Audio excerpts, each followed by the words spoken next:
Kodinar Sutrapada highway પર અકસ્માતનો મામલો. હાઈવે પર ઇકો અને બાઇક વચ્ચે અકસ્માત સર્જાયો હતો. અકસ્માત જોવા ઉભેલા લોકો પર ટ્રક પલટી દુર્ઘટના સર્જાઈ હતી. અકસ્માતે 5થી વધુ લોકોને ગંભીર ઇજાઓ પહોંચી હતી, જ્યારે 2 લોકોના ઘટના સ્થળે મોત થયા હતા. પરિવાર અને ગામ લોકો કોડીનાર ધામળેજ રોડ કર્યો ચક્કાજામ. કોડીનારની અંબુજા સિમેન્ટ કંપની સામે ગામ લોકોએ બાયો ચડાવી ડેડ બોડી રસ્તા પર રાખી વિરોધ પ્રદર્શન.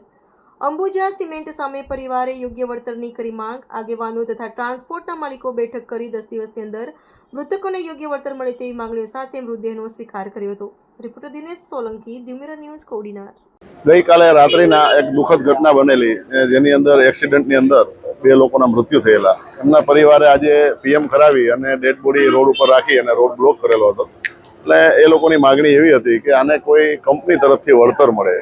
અંબુજા કંપનીમાં ડમ્પર ચાલતું હતું, જેથી કરીને અમે લોકોએ એકદમ લાશની મર્યાદા જળવાય એ રીતે પોલીસ બંદોબસ્ત રાખેલો. અને પછી ગામના આગેવાનો અને ટ્રાન્સપોર્ટરોએ પોતાની રીતે નક્કી કર્યું કે ભાઈ હવે અમે કંપની અને અમે જ્યાં સુધી આ લોકોને વળતર ન મળે ત્યાં સુધી કંપનીની અંદર કોઈ પથ્થરો નાખશો નહીં. એ પોતાનો સ્વૈચ્છિક નિર્ણય જાહેર કરેલો. અને જેના અનુસંધાને ગામ લોકોને સમજાવતા સુખદ રીતે ડેડ બોડી સંભાળી અને અંતિમ વિધિ માટે લઈ ગયેલ છે. પોલીસ બંદોબસ્ત અત્યારે ચાલુ છે. અને અમારી તો અપીલ છે કે જે લોકો વાહન ચલાવે છે એ થોડી બેદરકારી ઓછી રાખી અને લોકોનું ધ્યાન રાખી વાહનો ચલાવે, જેથી કરીને આવા બનાવો ન બને. અત્યારે બિલકુલ શાંતિ છે, ડેડ બોડી સંભાળી લીધેલ છે. અને નિર્ણય એ આવેલ છે કે જ્યાં સુધી આ લોકોને વળતર નહીં મળે ત્યાં સુધી આ જે ટ્રાન્સપોર્ટરો છે એ આ ગામના જ છે, આજુબાજુના 5 ગામના ટ્રાન્સપોર્ટરોએ એવી બાંહેધરી આપી છે કે જ્યાં સુધી આ લોકોને એમને ન્યાય નહીં મળે ત્યાં સુધી અમે લોકો અમારા ડમ્પરો ત્યાં કંપનીમાં નહીં ચલાવીએ. સર, આમાં આ અકસ્માતે કેટલા લોકોના મોત થયા છે અને કેટલા લોકો ઘાયલ થયા? અકસ્માતની અંદર 2 વ્યક્તિના મોત થયા છે અને આશરે 3 થી 4 લોકોને નાની મોટી ઈજાઓ થયેલ છે.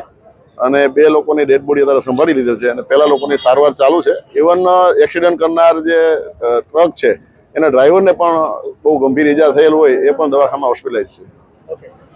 હાય, હું છું ક્રુઝિન સિંઘાનિયા. આપની આસપાસના સત્ય સમાચાર જાણવા માટે જોતા રહો દીવ મિરર ન્યૂઝ. અને હા, લાઈક અને સબસ્ક્રાઇબ કરવાનું ભૂલતા નહીં. Thank you.